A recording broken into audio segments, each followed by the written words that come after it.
ক্লাসে আমরা পড়েছিলাম ডিফারেন্ট টাইপস অফ লাইব্রেরিজ, তাই না?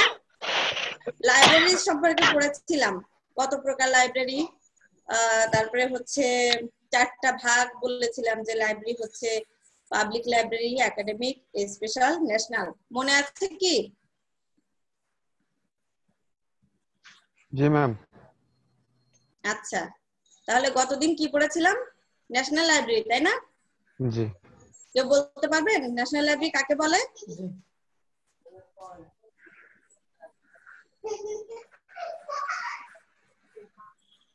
যেটা দেশের কেন্দ্রীয় লাইব্রেরি ওইটাই তো ন্যাশনাল লাইব্রেরি। আচ্ছা, কেন্দ্রীয় লাইব্রেরি না? আর একটু যোগ করি আপনার সাথে, দেশের কৃষ্টি, কালচার, ঐতিহ্য, ইতিহাস, শিক্ষা সবকিছুকে ধারণ এবং বহন করে, সেটাই হচ্ছে জাতীয় লাইব্রেরি। সেটা যে কোনো দেশের হতে পারে, তাই পড়েছিলাম না আমরা? আচ্ছা, তো ন্যাশনাল লাইব্রেরি আমরা আদ্যপান্ত সবকিছু পড়েছিলাম, যেমন কার্যাবলী, উদ্দেশ্য, তারপরে হচ্ছে সেবা সমূহ সব পড়েছিলাম। আজকে আমরা যেটা পড়বো সেটা হচ্ছে পাবলিক লাইব্রেরি, হ্যাঁ, গণগ্রন্থাগার, এবং এর সাথে আরেকটু ছোট্ট করে পড়বো সেটা হচ্ছে স্পেশাল লাইব্রেরি, মানে বিশেষ লাইব্রেরি। এটা আসলে হিউজ একটা ইউনিট, খুব বড় একটা ইউনিট। এখান থেকে যে সবগুলোই আসলে গুরুত্বপূর্ণ, কোনোটা হয়তো ব্রড কোশ্চেনে আসে, কোনোটা টিকা আকারে আসে, হ্যাঁ, এই জন্য সবগুলোই বলছি গুরুত্বপূর্ণ। আমরা সবগুলোই একটু একটু করে টাচ করে যাচ্ছি। তবে জাতীয় লাইব্রেরিটা আমরা বড় করে পড়েছি, আর এখন যেটা পড়ছি যে গণগ্রন্থাগার, এটা মানে গুরুত্বপূর্ণ। গতদিন এটাও গুরুত্বপূর্ণ, এটাও গুরুত্বপূর্ণ, এবং চারটা লাইব্রেরি সবগুলোই আসলে গুরুত্বপূর্ণ। এই জন্য আমরা সবগুলো সম্পর্কে জানবো, যেভাবেই কোশ্চেন আসুক আমরা যাতে এটাকে আমরা অ্যান্সার করতে পারি। ঠিক আছে? আচ্ছা, তাহলে আমরা এখন পড়ছি যে পাবলিক লাইব্রেরি কি, পাবলিক লাইব্রেরির কার্যাবলী, পাবলিক লাইব্রেরির হচ্ছে সেবা সমূহ বা কার্যক্রম, কেন গণগ্রন্থাগার মানে পাবলিক লাইব্রেরিকে কেন জনগণের বিশ্ববিদ্যালয় বলা হয়, আর এর সাথে পড়বো যে বিশেষ গ্রন্থাগার কি এবং বিশেষ গ্রন্থাগারের কার্যাবলী। এই হচ্ছে আমাদের আজকের পড়ার বিষয়। তো প্রথমে চলে যাচ্ছি যে আমাদের মূল আলোচনায়, যে পাবলিক লাইব্রেরি আসলে কি, গণগ্রন্থাগার কি। গণ মানে আমরা বুঝতেই পারছি, গণ হচ্ছে মানে জনগণকে এখানে বোঝানো হচ্ছে গণ, জনগণের জন্য, জনগণের দ্বারা এবং জনগণের অর্থে, অর্থাৎ সরকারি তহবিলের দ্বারা যেটা পরিচালিত সেটা হচ্ছে গণগ্রন্থাগার। আমরা সবাই জানি একটা গণগ্রন্থাগারের উদাহরণ হচ্ছে আমাদের যে সুফিয়া কামাল, বেগম সুফিয়া কামাল যে গণগ্রন্থাগার আছে শাহবাগে, সেটাই কিন্তু আমাদের পাবলিক লাইব্রেরির উদাহরণ, তাই না? এরপরে আসছে গণগ্রন্থাগারের উদ্দেশ্য এবং কার্যাবলী, কি কি কাজ করে। আসলে এখানে বলে রাখি, উদ্দেশ্য এবং কার্যাবলী না বলে যদি কখনো বলে যে গণগ্রন্থাগারের কার্যক্রম কি বা গণগ্রন্থাগারের ভূমিকা কি, হ্যাঁ, তাহলে একই জিনিস। ঠিক আছে? গণগ্রন্থাগারকে জনগণের বিশ্ববিদ্যালয় বলা হয় কেন, এটাও আমরা এখন পড়বো। এরপরে আসবে যে বিশেষ গ্রন্থাগারের কার্যাবলী কি। তার আগে আমরা একটু জেনে নিব যে বিশেষ গ্রন্থাগার কি। বিশেষ গ্রন্থাগার হচ্ছে বিশেষ কোনো গোষ্ঠীকে কেন্দ্র করে বিশেষ উদ্দেশ্য সাধনের জন্য বিশেষ ধরনের সেবা ও দেওয়ার উদ্দেশ্যে যে গ্রন্থাগার গড়ে ওঠে এবং বিশেষ সামগ্রী নিয়ে, সেটাই হচ্ছে বিশেষ গ্রন্থাগার। একটা বিশেষ গ্রন্থাগারের উদাহরণ যদি দেই, তাহলে পরমাণু শক্তি কমিশন গ্রন্থাগার হতে পারে, আইসিডিডিআরবির কথা একদিন বলেছিলাম, ন্যাশনাল ইনস্টিটিউট অফ বায়োটেকনোলজি সেটাও হতে পারে। যাদের মানে কিছু নয়েজ আসছে তারা কিন্তু মিউট করে রাখবেন নিজেরাই, হ্যাঁ। আচ্ছা, এখন সংজ্ঞায় চলে যাচ্ছি যে গণগ্রন্থাগার কি। ইউনেস্কো একটা সংজ্ঞা দিয়েছে যে public library is a democratic institution operated by the people for the people. এখানে খুব সহজ কথাই বলেছে যে গণগ্রন্থাগার কি, ইজ এ ডেমোক্রেটিক ইনস্টিটিউশন মানে গণতান্ত্রিক একটা প্রতিষ্ঠান, অপারেটেড পরিচালিত, বাই দ্য পিপল জনগণের দ্বারা, ফর দ্য পিপল জনগণের জন্য। এক কথায় মানে জনগণের উদ্দেশ্যে এবং জনগণের জন্যই যেটা, সেটাই হচ্ছে পাবলিক লাইব্রেরি। ইউনেস্কোর মতে। এখানে বাংলায় যদি করা হয় যে বাংলাটা কি হয়, তাহলে বলবো গণগ্রন্থাগার হলো জনগণের দ্বারা পরিচালিত জনগণের জন্য একটি গণতান্ত্রিক প্রতিষ্ঠান। এরপর যে গ্রন্থাগার বিজ্ঞানের জনক ডক্টর এস.আর. রঙ্গনাথন, ইনি একটা সংজ্ঞা দিয়েছেন যে পাবলিক লাইব্রেরি কেমন। উনি বলেছেন যে library owned and maintained by the public of its area for the specialisation of its books and kindred materials for free service to the people of the area. এখানে বলছে যে লাইব্রেরি ওন্ড মানে কারা কারা ওন করে, এটা কাদের তত্ত্বাবধানে, এটার মালিক কে সেটা বলছে। এই লাইব্রেরি ওন, একটা লাইব্রেরি মালিকাধীন অ্যান্ড মেইনটেইন পরিচালিত হয় বাই দ্য পাবলিক, মানে বোঝাই যাচ্ছে অফ ইটস এরিয়া একটা অঞ্চলের জনগণের দ্বারা এই মালিকানাধীন এবং পরিচালিত একটা লাইব্রেরি। ফর দ্য সোশ্যালাইজেশন মানে সামাজিকীকরণের জন্য, কি অফ ইটস বুকস এই যে গ্রন্থাগার আছে এর বইগুলোকে সামাজিকীকরণের জন্য মানে সবার মাঝে ছড়িয়ে দেওয়ার জন্য। অ্যান্ড কিন্ডার্ড মেটেরিয়ালস, কিন্ডার্ড কি মানে সমজাতীয় বা ওই গোত্রের যে বইগুলো আছে বা মেটেরিয়ালস গুলো আছে সামগ্রী সেটাকে বলছে। ফর ফ্রি সার্ভিস বিনামূল্যে সেবা দেওয়ার জন্য two the people of the area ওই এলাকার লোকজনকে। এখন এটাকে যদি বাংলা করি তাহলে কি দাঁড়ায়, যে ডক্টর রঙ্গনাথনের সংজ্ঞা অনুযায়ী গণগ্রন্থাগার হলো এমন একটি গ্রন্থাগার যা কোনো নির্দিষ্ট অঞ্চলের জনগণকে বিনামূল্যে সেবা দেওয়ার উদ্দেশ্যে গ্রন্থাগারের বই এবং অন্যান্য সামগ্রী সামাজিকীকরণের জন্য ওই অঞ্চলের জনগণের দ্বারা অধিকৃত এবং পরিচালিত হয়। এখন যদি লাইব্রেরিয়ান্স গ্লোসারি দেখি, যে আমাদের লাইব্রেরি সায়েন্সের জন্য যে librarians glossary defines public library, defines মানে বর্ণনা করেছে, এটাকে সংজ্ঞায়িত করেছে পাবলিক লাইব্রেরিকে কিভাবে, অ্যাজ এভাবে, a library provided wholly or partly from public funds and the use of which is not restricted to any class of persons in the community but is freely available to all। এখানে একটা জিনিসের উপর গুরুত্ব দিয়েছে যে এটা কোনো নির্দিষ্ট কমিউনিটি মানে সমাজের কোনো নির্দিষ্ট শ্রেণীর ক্ষেত্রে রেস্ট্রিক্টেড না, সেটা সবার জন্য available, freely available to all মানে সকলের জন্য উন্মুক্ত। আরেকটা বলেছে যে এটাকে পরিচালনা করা হয় wholly or partly from public funds মানে আপনাদের যে টাকা আছে আমাদের যে টাকা আছে মানে জনগণের যে অর্থ ফান্ড সেটার দ্বারা আংশিকভাবে অথবা সম্পূর্ণভাবে এই লাইব্রেরিটা পরিচালিত হয়। বাংলায় বলছে যে লাইব্রেরিয়ান্স গ্লোসারি এর মতানুসারে গণগ্রন্থাগার হলো একটি গ্রন্থাগার যা আংশিকভাবে বা সম্পূর্ণরূপে সরকারি তহবিল দ্বারা পরিচালিত এবং যা সমাজের কোনো নির্দিষ্ট শ্রেণীর ব্যক্তিবর্গের ব্যবহারের মতো সীমাবদ্ধ নয় বরং সকলের অবাধ ব্যবহারের জন্য উন্মুক্ত মানে ফ্রিলি অ্যাভেলেবল টু অল, সবার কাছে যাবে। এতক্ষণ যেগুলো আমরা বুঝলাম তার সবকিছু মিলিয়ে যদি একটা সংজ্ঞা তৈরি করি তাহলে এমন হয় যে এক কথায় গণগ্রন্থাগার হলো এমন একটি প্রতিষ্ঠান যা জনগণের অর্থের দ্বারা পরিচালিত এবং যেখানে ধনী দরিদ্র বয়স পেশা ধর্ম নির্বিশেষে সকল মানুষ সমান সুবিধা লাভের সুযোগ পায় মানে সকলের সমান সুবিধা আছে। এই কথাটুকু যদি আমরা বুঝতে পারি তাহলে আমরা একটা প্রশ্ন আছে যে গণগ্রন্থাগারকে কেন জনগণের বিশ্ববিদ্যালয় বলা হয়, এই কথার মধ্যেই নিহিত যে গণগ্রন্থাগার হলো এমন একটি প্রতিষ্ঠান যেখানে ধনী দরিদ্র বয়স পেশা ধর্ম নির্বিশেষে সকল মানুষ সমান সুবিধা লাভের সুযোগ পায় বলেই এই গণগ্রন্থাগারকে জনগণের বিশ্ববিদ্যালয় বলা হয়। এখন আসি যে গণগ্রন্থাগারের উদ্দেশ্য কি। এখানে তিনটা গোষ্ঠীর উদ্দেশ্য নেওয়া হয়েছে বা তিন ধরনের উদ্দেশ্য নেওয়া হয়েছে, তিনটা মতামতকে উল্লেখযোগ্য বলে মনে করা হয়েছে। প্রথমটা কি, একটা হচ্ছে ইউকে গণগ্রন্থাগার ইনকোয়ারি কমিটি বর্ণিত উদ্দেশ্য সমূহ, দ্বিতীয়টা হচ্ছে এএলএ কর্তৃক প্রকাশিত উদ্দেশ্য সমূহ, এএলএটা কি আমেরিকান লাইব্রেরি অ্যাসোসিয়েশন, এটা হচ্ছে এএলএ, তৃতীয়টা কি এস.আর. রঙ্গনাথন প্রণীত উদ্দেশ্য সমূহ। এই তিনজন কিভাবে দিয়েছে সেই উদ্দেশ্যগুলো আমরা একে একে পড়বো। তো প্রথমটা চলে যাই যে ইউকে গণগ্রন্থাগার ইনকোয়ারি কমিটি তিনটি উদ্দেশ্য শনাক্ত করেছে, সেগুলো কি কি? তিনটা উদ্দেশ্য, প্রথমটা হচ্ছে সংগ্রহ এবং সংরক্ষণ।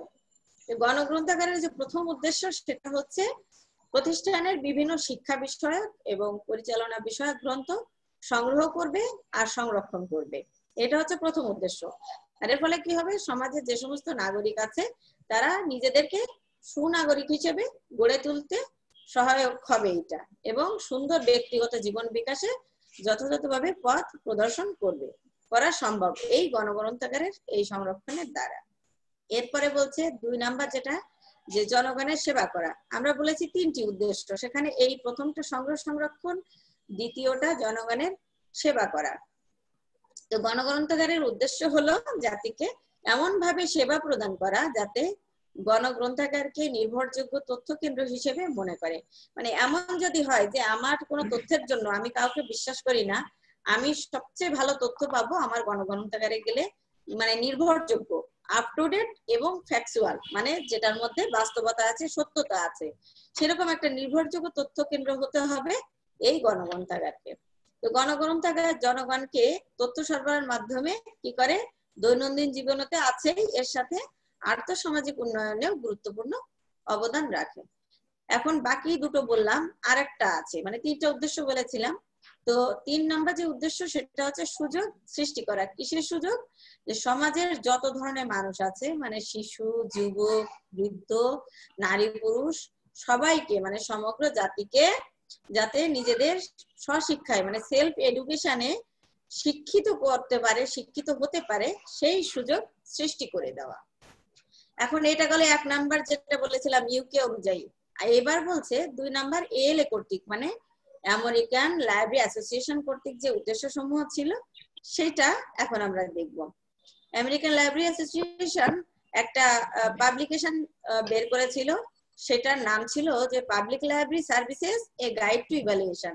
এই প্রকাশনায় এই যে এখন যে উদ্দেশ্যগুলো বলবো এই উদ্দেশ্যগুলো তুলে ধরেছিল। তো প্রথম যেটা, সেটা বলছি একটি জাতির সকল ধরনের পাঠককে সুশিক্ষায় শিক্ষিত করে তোলা। সকল ধরনের পাঠক, আমি যেটা বললাম যে শিশু, যুবক, বৃদ্ধ, নারী, পুরুষ, তাই না, ধনী দরিদ্র, সবাইকে সুশিক্ষায় শিক্ষিত করে তোলা। জ্ঞানের সকল শাখার প্রগতির সাথে তাল মিলিয়ে চলা। এখন নানান ধরনের সাবজেক্ট কিন্তু নতুন নতুন অ্যাড হচ্ছে বিশ্ববিদ্যালয়গুলিতে, প্রতি বছরই দেখা যায় নতুন কিছু অ্যাড হচ্ছে। এই যে নতুন নতুন সাবজেক্ট অ্যাড হচ্ছে, এটার সাথে এই যে প্রোগ্রেস, এই প্রোগ্রেসের সাথে তাল মিলিয়ে চলতে হলে কি করতে হবে, গণগ্রন্থাগারকে সেই কাজটা করতে হবে, এই ট্রেন্ডটা ধরে রাখতে হবে।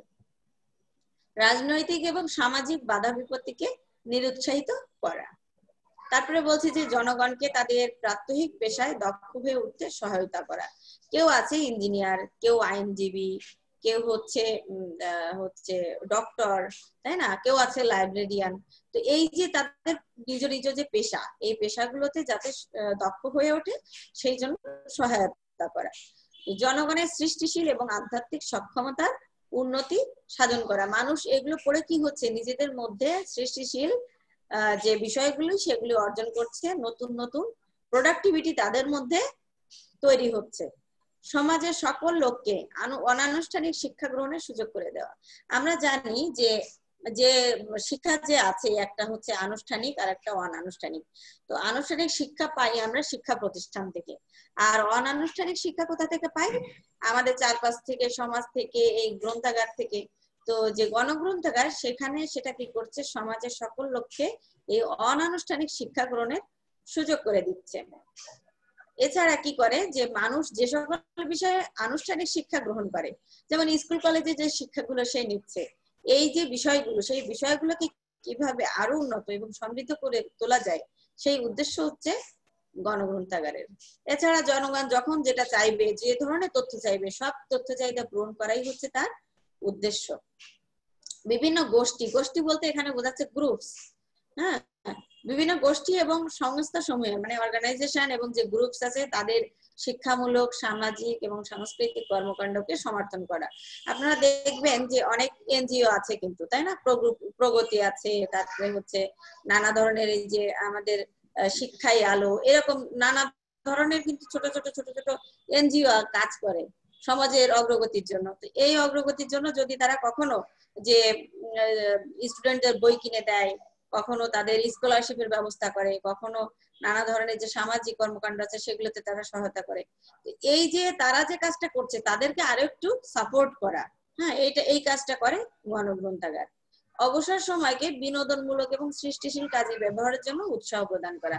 মানুষ যখন রিটায়ার্ডে চলে যায়, যখন মানুষের হাতে অবসর সময় থাকে, যেমন বেকার মানুষও হতে পারে, আবার যারা সিনিয়র সিটিজেন, যে সরকারি চাকরিজীবী বা এমনি চাকরিজীবী, তারা কিন্তু অবসর সময়টাকে কি করে যে ভালোভাবে নিতে পারে না, সুষ্ঠুভাবে ব্যবহার করতে পারে না।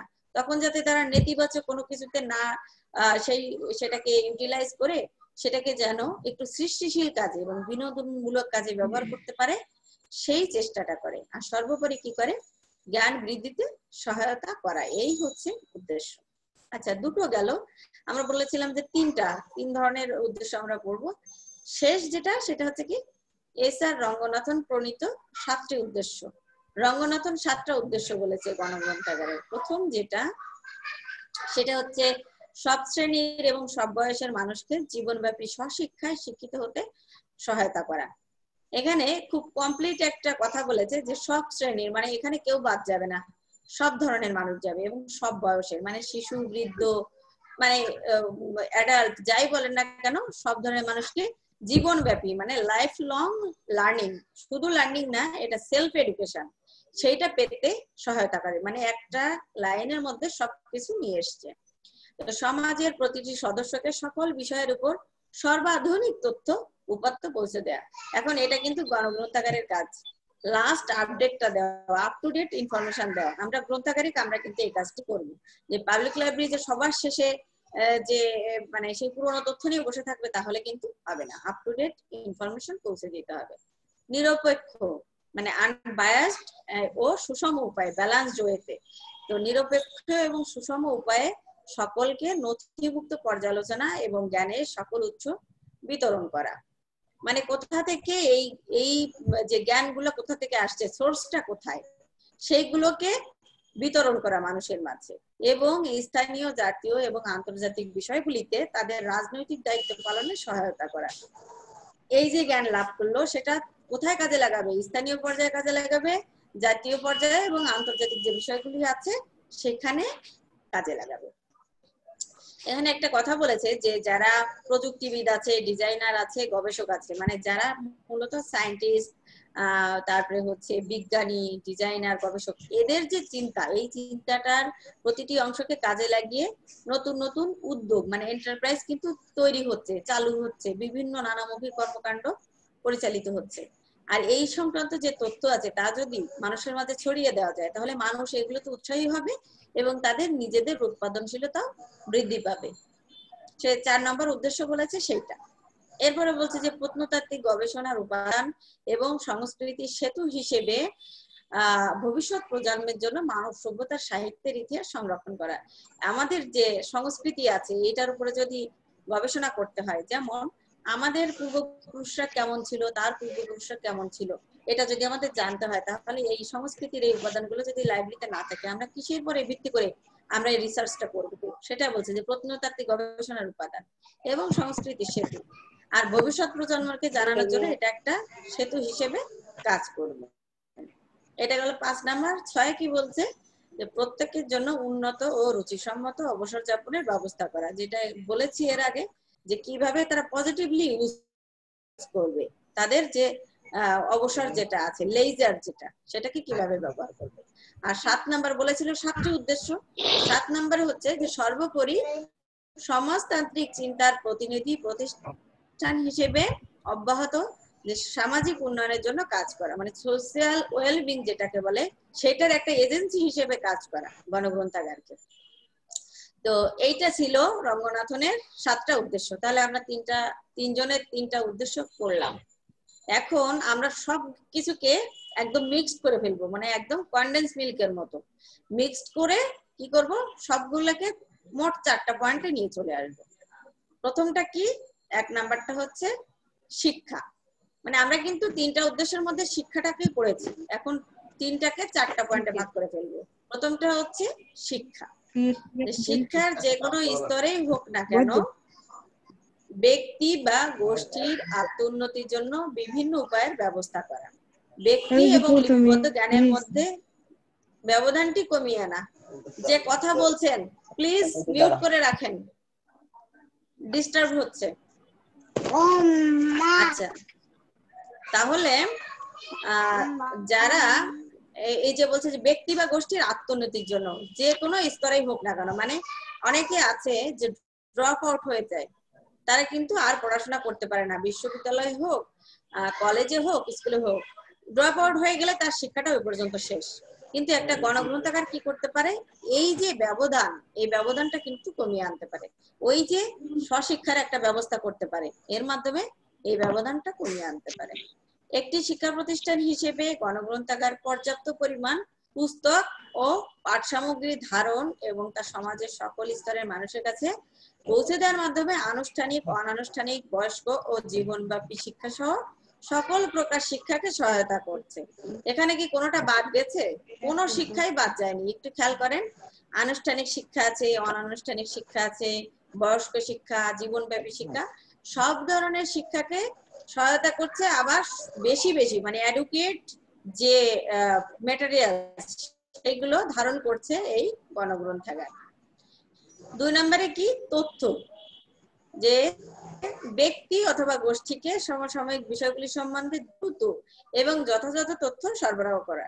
মানে পাবলিক লাইব্রেরিকে এমন হতে হবে যে আমি এখন যদি যাই যে কোভিড-19 কত মানুষ মারা গেছে সারা পৃথিবীতে, এখনই আমার এই মানে দ্রুত এবং আপডেটেড তথ্য চাই, সেটা যেন দিতে পারে আমাদের একটা পাবলিক লাইব্রেরি। তথ্যের বিশেষায়িত উৎসের জন্য গণগ্রন্থাগারকে একটি তথ্য কেন্দ্র হিসেবে সেবা প্রদান করতে হয়, ওই যে ইনফরমেশন সেন্টার হিসেবে কাজ করে। এখন কিন্তু গ্রন্থাগারকে ইনফরমেশন সেন্টার বা ডকুমেন্টেশন সেন্টার হিসেবেও আখ্যায়িত করা হয়। গণগ্রন্থাগারের কাজ শুধুমাত্র ব্যবহারকারীকে গতানুগতিক রেফারেন্স সেবা দেওয়ার মধ্যে সীমাবদ্ধ নয়, বরং এর কাজ সমাজের আর্থসামাজিক প্রয়োজনে তথ্যের যোগান দেওয়া। মানে একসময় ছিল যে আমি রেফারেন্স শুধু দিতে পারি যে আমার লাইব্রেরিতে এইটা আছে, এইটা আপনি নিতে পারেন, বা এখানে গেলে আপনি এই তথ্যটা পেতে পারেন। কিন্তু এখন না, এখন কি করছে যে আমাদের যে আর্থসামাজিক প্রয়োজনে যেগুলো আমাদের তথ্য দরকার হয় সেগুলোরও যোগান দিচ্ছে। আচ্ছা, 2 নাম্বার গেল, এবার হচ্ছে 3 নাম্বার, যেটা হচ্ছে সংস্কৃতি। গণগ্রন্থাগারকে সাংস্কৃতিক জীবন মানে সোশ্যাল লাইফের সেন্টার কেন্দ্র হিসেবে কাজ করতে হবে। সকল প্রকার শিল্পকলায় অংশগ্রহণ, উপভোগ এবং তার প্রতি অনুরাগকে বাড়িয়ে তুলতে হবে। মানে যখনই সাংস্কৃতিক কর্মকাণ্ডে মানুষের আগ্রহ তৈরি করতে হবে, তখন আমাদের গণগ্রন্থাগার একটি গুরুত্বপূর্ণ ভূমিকা পালন করতে পারে, মানুষের মধ্যে সচেতনতা তৈরি করতে পারে, এই সাহিত্যের প্রতি অনুরাগ তৈরি করতে পারে। আর 4 নাম্বার যেটা বলেছিলাম, 4 নাম্বারে সরাসরি চলে আসছে লেইজার বা অবসর। যে গণগ্রন্থাগারের অন্যতম কাজ হচ্ছে অবসরকে ইতিবাচক কাজে ব্যবহার করতে উৎসাহ প্রদান করা এবং সুস্থ উন্নত অবসর যাপনের নিমিত্তে উপাদানসমূহ সরবরাহ করা। এখন আমি বললাম যে আপনি রিটায়ার্ড করে গেছেন, আপনার যে অবসর সময় আছে এটাকে আপনি ভালো কাজে ব্যবহার করেন, শুধু বললে তো হবে না, তার জন্য আমাকে কি করতে হবে, আমাকে ম্যাটেরিয়ালস এই উপাদান সমূহ তাকে সরবরাহ করতে হবে, তা না হলে সে কি নিয়ে বসে থাকবে, তাকে একটা সামগ্রী তো দিতে হবে। কি হতে পারে এই সামগ্রী? যেমন উপন্যাস, ম্যাগাজিন, পত্রপত্রিকা, অডিও ভিজুয়াল সামগ্রী। অডিও ভিজুয়াল সামগ্রীর মধ্যে কি কি আছে? Film, radio, television, gramophone, record প্রভৃতি গ্রন্থাগার ব্যবহারে মানুষকে আকৃষ্ট করে। আর এছাড়াও এই তো একটা কাজ, এছাড়াও মানুষকে আকৃষ্ট করা যায়, কি করতে পারে? একটা গণগ্রন্থাগার একটি কমিউনিটি সেন্টারের কাজ করতে পারে। কিভাবে? নানা ধরনের সাংস্কৃতিক অনুষ্ঠান আয়োজনের মাধ্যমে একটি কমিউনিটি সেন্টারের ভূমিকা পালন করতে পারে। এই ছিল আমাদের গণগ্রন্থাগারের উদ্দেশ্য। এখন যদি বলি যে গণগ্রন্থাগারের কার্যাবলী কি, যদি প্রশ্ন এভাবে আলাদা আলাদা করে কার্যাবলীও যা, উদ্দেশ্যও তাই, ঘুরিয়ে ফিরিয়ে তো সেই একই কথা, টেকনিক্যালি অ্যান্সার গুলো কিন্তু করতে হবে। সকল স্তরের শিক্ষায় সহায়তা করা, যেমন কি সকল স্তর মানে কোনটা? যে ধরেন যে এসএসসি, এইচএসসি, তারপরে হচ্ছে আপনার অনার্স, মাস্টার্স, আবার আনুষ্ঠানিক, অনানুষ্ঠানিক, বয়স্ক শিক্ষা, জীবনব্যাপী, সব ধরনের এখানে এক কথায় চলে এসেছে। তো শিক্ষা প্রতিষ্ঠান সমূহের আনুষ্ঠানিক শিক্ষার পাশাপাশি জনগণের জীবনব্যাপী অনানুষ্ঠানিক শিক্ষার বিদ্যাপীঠ হিসেবে কাজ করা। শিক্ষা প্রতিষ্ঠান সমূহের সুনির্দিষ্ট পাঠ্যক্রমের শিক্ষা পরিপূরক হিসেবে সহায়তা প্রদান করা। মানে আপনাদের যে সিলেবাস আছে, যেমন আপনারা এই যে এখন পড়ছেন, তাই না, আমরা এই সিলেবাস ধরে ধরে আগাচ্ছি, তো এইটা যদি এই সিলেবাস অনুযায়ী যদি গণগ্রন্থাগারে বই থাকে, তাহলে কিন্তু আপনাদের আর নতুন করে বই কিনতে হচ্ছে না, তাদের থেকে সহায়তা নিতে পারছেন। সেটা এখানে বলছে যে জ্ঞান অন্বেষণ এবং জ্ঞান আহরণে জনগণকে সহায়তা করা। সদ্য স্বাক্ষর এবং প্রাথমিক বিদ্যালয়ের বিভিন্ন শ্রেণী থেকে নানা কারণে ড্রপ আউটদের জন্য পাঠ সামগ্রী এবং পাঠ সুবিধা প্রদানের মাধ্যমে তাদের অর্জিত শিক্ষা সংরক্ষণ এবং সম্প্রসারণ এবং এভাবে গণশিক্ষা প্রসারে অত্যন্ত গুরুত্বপূর্ণ ভূমিকা পালন করাও হচ্ছে এর একটা কাজ। ড্রপ আউট হয়ে যায় না অনেক সময়। আপনারা যারা স্কুলে যাদের সাথে পড়েছেন তারা কি সবাই এখন অনার্সে পেয়েছেন বা মাস্টার্স লেভেলে সবাইকে পেয়েছেন? পান নাই। কিন্তু আমরা একসাথে তো সবাই শুরু করি, কিন্তু সবাই একসাথে শেষ করতে পারি না, অনেকেই ঝরে পড়ে সময়ের আগে। তো তাদের জন্য যে শিক্ষাটা এই পাঠ সুবিধা প্রদান করে এবং পাঠ সামগ্রী প্রদান করে এই গণগ্রন্থাগার। সর্বশ্রেণী জনগণের জন্য পাঠ সুবিধা প্রদানের মাধ্যমে সমাজে পাঠ অভ্যাস গঠন করে। মানুষ যখনই এই পাঠ সামগ্রীগুলো গণগ্রন্থাগার থেকে পায় তখন তাদের মধ্যে একটা রিডিং হ্যাবিট বা পাঠ অভ্যাস তৈরি হয়, আর এর মাধ্যমে জনগণের বুদ্ধিবৃত্তির মান উন্নয়নে গুরুত্বপূর্ণ অবদান রাখে এই গণগ্রন্থাগার। আরেকটা কাজ কি করে, জনগণের ভাষা জ্ঞানের সম্প্রসারণ। আপনারা দেখবেন যে যারা কিন্তু বেশি বেশি সাহিত্য পড়ে তাদের ভাষা জ্ঞান কিন্তু অন্যরকম, আর বাকিদের ভাষা জ্ঞান অন্যরকম, তাদের মধ্যে ওই ভাষাটাই চলে আসে। তো যত আপনি শিক্ষিত হবেন, যত আপনার ভিতরে শিক্ষার আলো ঢুকবে, ততই আপনার ভাষা জ্ঞান সম্প্রসারণ হবে। তাই এখানে বলছে সর্বশ্রেণী জনগণকে প্রয়োজনীয় তথ্য যোগানের মাধ্যমে তাদের দৈনন্দিন জীবন থেকে শুরু করে জাতীয় জীবনের সর্বক্ষেত্রে গুরুত্বপূর্ণ অবদান রাখা। দৈনন্দিন জীবনের অনেক ভূমিকা রাখে। যেমন আপনি যদি চান যে আমি এখন সেলাই শিখতে চাই, সেলাইয়ের বই কিন্তু আপনি গণগ্রন্থাগারে গেলে পাবেন। আমি আজকে রান্না শিখতে চাই, আমি নতুন করে আমার নিজস্ব একটা ইউটিউবে চ্যানেল খুলতে চাই যে আমার কিচেন, তো তাহলে আপনি কি করবেন, যদি গণগ্রন্থাগারে যান সেটা আপনি শিখতে পারবেন। তো আপনার মনে হলো যে আমি আমার বাচ্চাকে কিভাবে লালন পালন করবো সেটা আমি শিখতে চাই, তো সেটা আপনাকে বলবে এই গণগ্রন্থাগারে আপনাকে তথ্য দিবে। সেটাই বলছে যে দৈনন্দিন জীবনে শুরু করে জাতীয় জীবন পর্যন্ত সব জায়গায় এটা অবদান রাখে। মানুষ যাতে শিল্প ও ললিত কলায় সৃষ্টিশীল কাজে অধিকতর পরিমাণে আত্মনিয়োগ করে তার জন্য উৎসাহ প্রদান করা। মানে যে সমস্ত আছে যে ড্রয়িং, আর্টস, তাই না, নাচ, গান, এইগুলোতে যাতে বেশি বেশি করে মানুষ উৎসাহ পায় সেটা বলছে। গণগ্রন্থাগারের আর একটা কাজ হচ্ছে যে সম্প্রসারণমূলক কার্যক্রম। কি এগুলো? বইমেলা, ফিল্ম শো, চিত্র প্রদর্শনী, গল্প বলার আসর, সাংস্কৃতিক অনুষ্ঠান, মানে যেখানে জনগণ বেশি বেশি একত্রিত হয়, একসাথে যে কাজগুলো করে, সভা, সেমিনার, এগুলো এর মধ্যে পড়ে। এর মাধ্যমে অনেক বেশি লোকজন এক জায়গায় হচ্ছে, আর কি হচ্ছে, গ্রন্থাগার সম্পর্কে জনগণকে আকৃষ্ট করতে পারছে। এর মাধ্যমে কি হচ্ছে, একটা মেসেজ যদি এই গ্রন্থাগার সম্পর্কে দেয়া যায়, সবারই কল্যাণ হচ্ছে। সেটাই বলছে যে জনগণের নানাবিধ কল্যাণ সাধন করা। স্থানীয় বিভিন্ন সংস্থার সাংস্কৃতিক প্রতিষ্ঠানের সাথে যোগাযোগ রক্ষাকারী বিশেষ গ্রন্থাগার হিসেবে কাজ করা। যে সমস্ত স্থানীয় প্রতিষ্ঠান আছে, যেমন এই যে শিল্পকলা একাডেমি, তারপরে হচ্ছে যে বললাম একটু আগে যে বইমেলার আয়োজন করে যে বাংলা একাডেমি, এদের সাথে যদি এই যোগাযোগ রক্ষাকারী যদি কোনো প্রতিষ্ঠান থাকে সেটা হচ্ছে এই বিশেষ গ্রন্থাগার।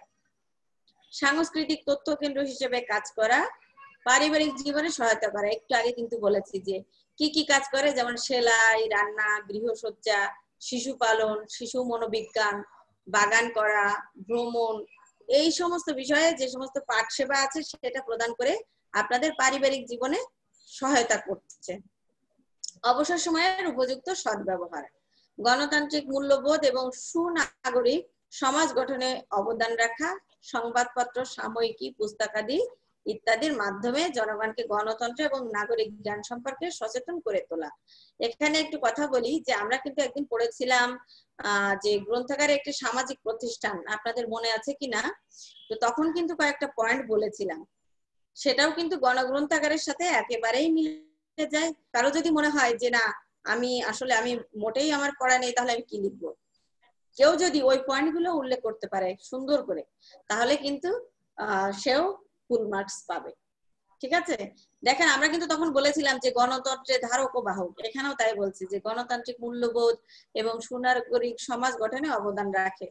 গণতন্ত্র মূল্যবোধ শেখাই হচ্ছে এই গণগ্রন্থাগার। এবং সর্বোপরি কি, জনগণের সার্বিক আচরণের উন্নতি বিধান। যারা এখানে পড়াশোনা করে, যারা পাঠ অভ্যাস গঠন হয়েছে, যারা শিক্ষিত জনগণ, তাদের তো সার্বিক আচরণে উন্নতি তো হবেই, সেটা বলছে। শিক্ষিত মানুষের আচরণ আর অশিক্ষিত মানুষের আচরণ কখনোই এক হবে না। সুস্থ সংস্কৃতি চর্চায় উৎসাহ প্রদান এবং অপসংস্কৃতির প্রসার রোধ। তার মানে কি সুস্থ সংস্কৃতি চর্চা কোনটা? যেমন আমরা বাঙালিয়ানা, আমাদের যে সংস্কৃতি, যে আমাদের নাটক, আমাদের সিনেমা, আমাদের গান, হ্যাঁ, বাউল সঙ্গীত, এগুলো আমাদের যে ফোক সং, এগুলো আমাদের ধরে রাখা। আর কি অপসংস্কৃতি কোনগুলা? এই হলিউড, বলিউড, তাই না, এই যে যেগুলা দেখছি, এইগুলো আমাদের সংস্কৃতিকে যেন ধ্বংস করে না দেয়, এইটা আমাদের এই কাজটা করতে হবে। সর্বশ্রেণীর পেশাজীবীকে তাদের স্বক্ষেত্রের প্রয়োজনীয় এবং সর্বশেষ উদ্ভাবিত জ্ঞান সম্পর্কে পাঠ সামগ্রী সরবরাহের মাধ্যমে সহায়তা প্রদান এবং এভাবে দেশের অর্থনৈতিক উন্নয়ন সহ সার্বিক উন্নয়নে সহায়তা করা। যে আপনারা আছেন লাইব্রেরিয়ান, কেউ আছে আইনজীবী, ডাক্তার, তাই না, ইঞ্জিনিয়ার, আর্কিটেক্ট, সবার যে প্রয়োজনীয় যে সমস্ত তথ্য বা নতুন নতুন যে উদ্ভাবন তারা করছে, এইগুলোকে পাঠ সামগ্রী সরবরাহের মাধ্যমে সহায়তা প্রদান, তাদেরকে এই পাঠ সামগ্রী দিতে হবে। সর্বোপরি আর্থিক উন্নয়ন করা।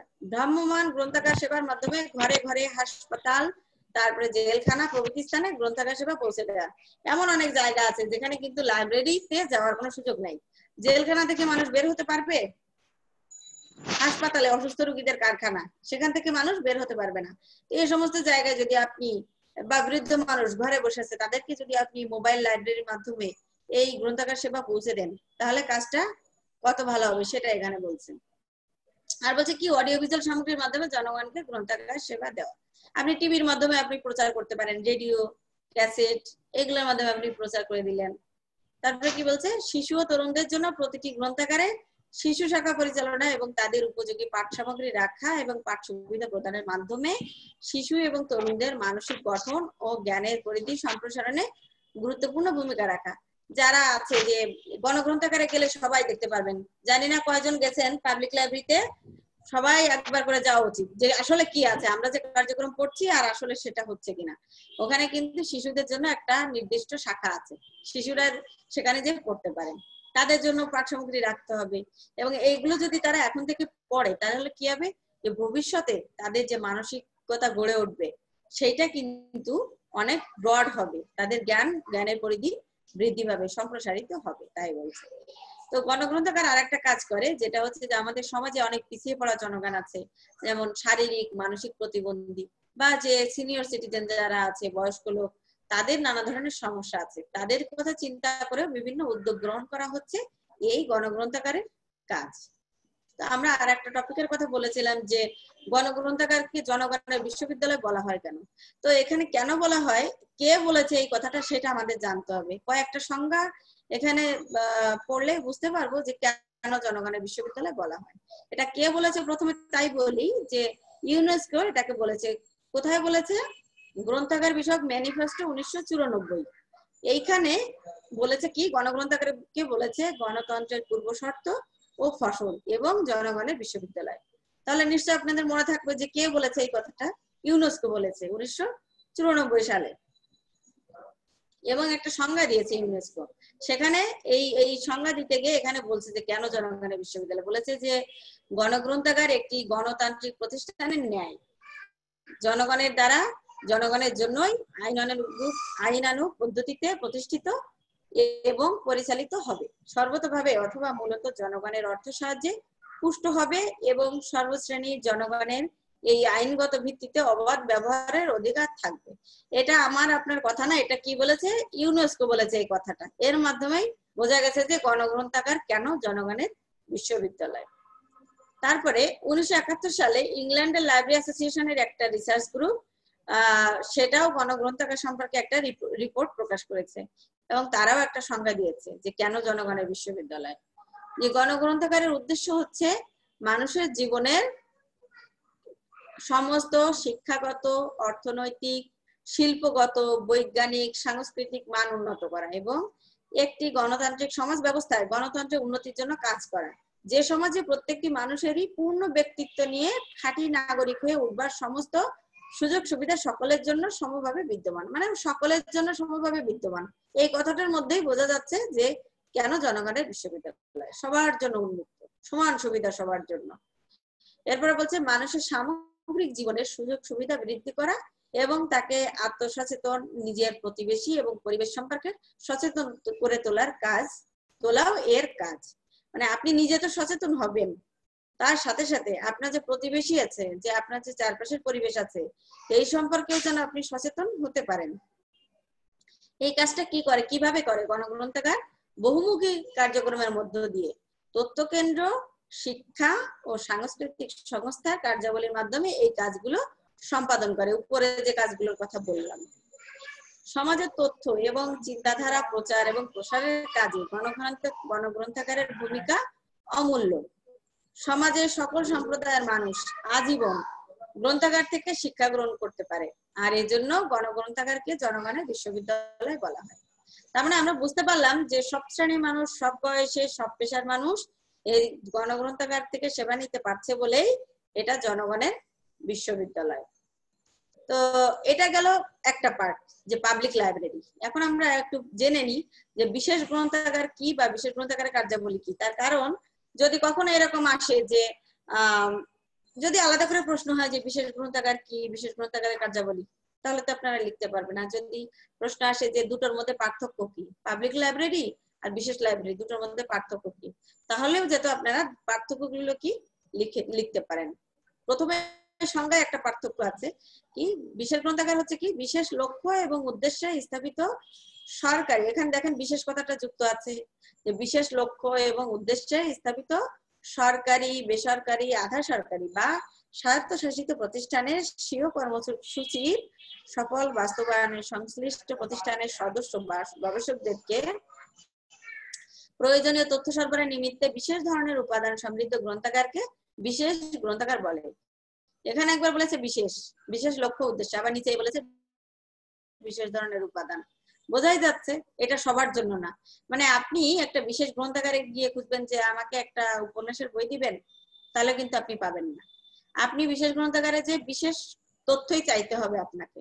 যেমন সায়েন্স ব্যাকগ্রাউন্ডের যে লাইব্রেরিগুলো, সেখানে আপনি শুধু সায়েন্সের বই পাবেন। মেডিকেলের যে গ্রন্থাগারগুলো, সেখানে আপনি মেডিকেলের বই পাবেন। এখন বুয়েটের যে লাইব্রেরি, সেখানে গেলে কিন্তু আপনি ইঞ্জিনিয়ারিং রিলেটেড বইগুলাই পাবেন। এটা হচ্ছে একটা বিশেষ লাইব্রেরি। তাহলে দেখি যে বিশেষ গ্রন্থাগারের কার্যাবলী কি। ডকুমেন্ট বা বিভিন্ন উপাত্ত, তথ্য, সূত্র সহ নির্বাচন করা। মানে আমার লাইব্রেরিতে কি কি থাকবে, এটা তো সব থাকতে পারবে না। পাবলিক লাইব্রেরিতে কিন্তু সবকিছু থাকে, আর বিশেষ লাইব্রেরিতে সব থাকতে পারবে না। এই জন্য এটা নির্বাচন করা, আমার লাইব্রেরিতে কি থাকবে। নির্বাচনের পর কি করা, এগুলোকে আবার যথাযথভাবে সংগ্রহ করা। সংগ্রহ আপনি করলেন, নির্বাচন করলেন, তাহলে কি করতে হবে, এগুলো আপনার লাইব্রেরিতে আসলো এবং সেগুলোকে যথাযথভাবে বিন্যাস করতে হবে, এরপরে আবার সংরক্ষণ করতে হবে, তা নাহলে আপনি সেবা দিতে পারবেন না।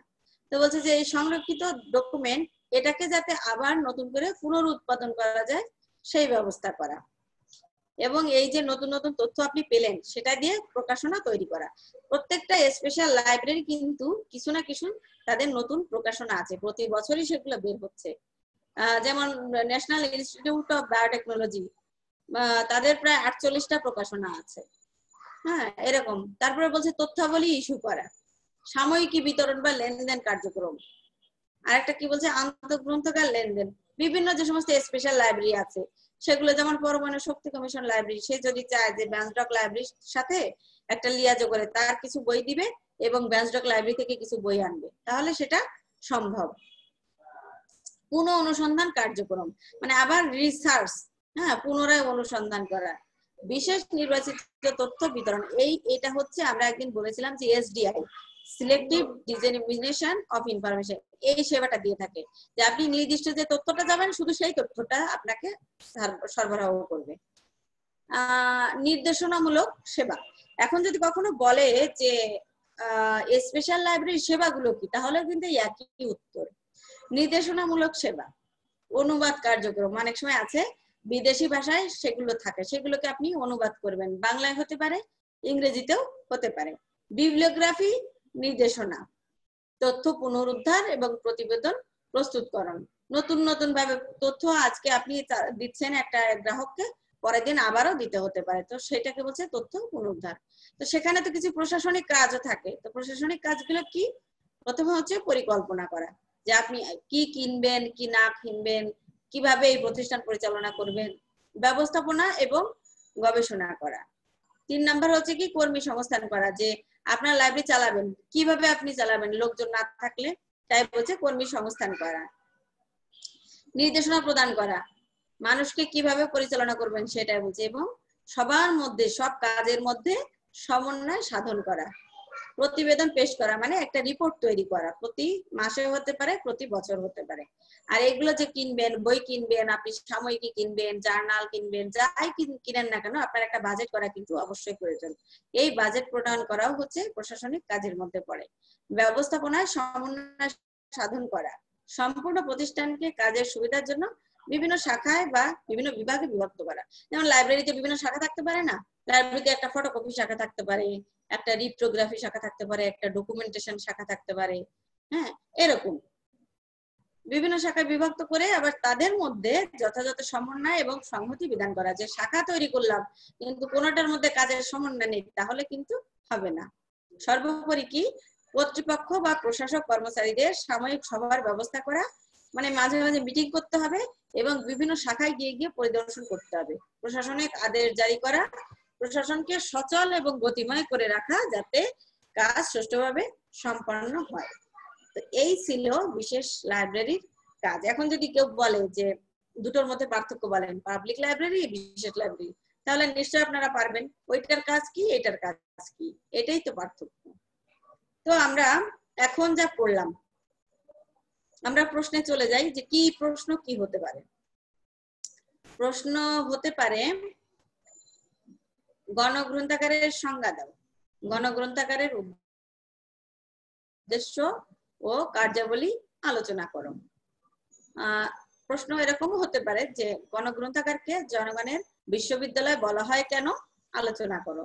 বা এভাবে বললো যে গণগ্রন্থাগার জনগণের বিশ্ববিদ্যালয়, গণগ্রন্থাগারের কার্যাবলী উল্লেখ পূর্বক বিষয়টি ব্যাখ্যা করো, এভাবেও বলতে পারে। তারপরে বিশেষ গ্রন্থাগারের সংজ্ঞা দাও, বিশেষ গ্রন্থাগারের সেবা এবং কার্যক্রম সংক্ষেপে আলোচনা করো, এটাও হতে পারে। তবে এখানে কয়েক বছর এটাও এসছে যে পার্থক্য আলোচনা করো। যেমন একটা 2018 সালে একটা কোশ্চেন এসেছিল যে গণগ্রন্থাগার এবং বিশেষ গ্রন্থাগার বলতে কি বুঝো, বিশেষ গ্রন্থাগার গণগ্রন্থাগার থেকে কিভাবে ভিন্নতর আলোচনা করো, দুটোর মধ্যে পার্থক্য আসতে পারে। তো আমরা যদি ফুল টপিকটাই যদি আমরা পড়ে ফেলি তাহলে তো আমাদের বুঝতে কোনো অসুবিধা হয় না বা আমাদের অ্যান্সার করতে কোনো অসুবিধা হয় না। তো গণগ্রন্থাগারের সাথে এমন হতে পারে এই বিশেষ গ্রন্থাগারের পার্থক্য না বলে শিক্ষা প্রতিষ্ঠান বা একাডেমিক গ্রন্থাগারের পার্থক্য বলতে পারে, বা গণগ্রন্থাগারের সাথে জাতীয় গ্রন্থাগারের পার্থক্য বলতে পারে, এরকম হতে পারে কোশ্চেন। কি হবে সেটা তো এখন বলা যাচ্ছে না। তো এই জন্য আমরা এই 4টা লাইব্রেরি সম্পর্কে ভালোভাবে পড়বো, ঠিক আছে? প্রশ্ন সম্পর্কে তো বোঝা গেছে এখন, তাই না? কি হতে পারে, কেমন হতে পারে। তাহলে আমরা এখন কোশ্চেন অ্যান্সার পর্বে চলে যাই।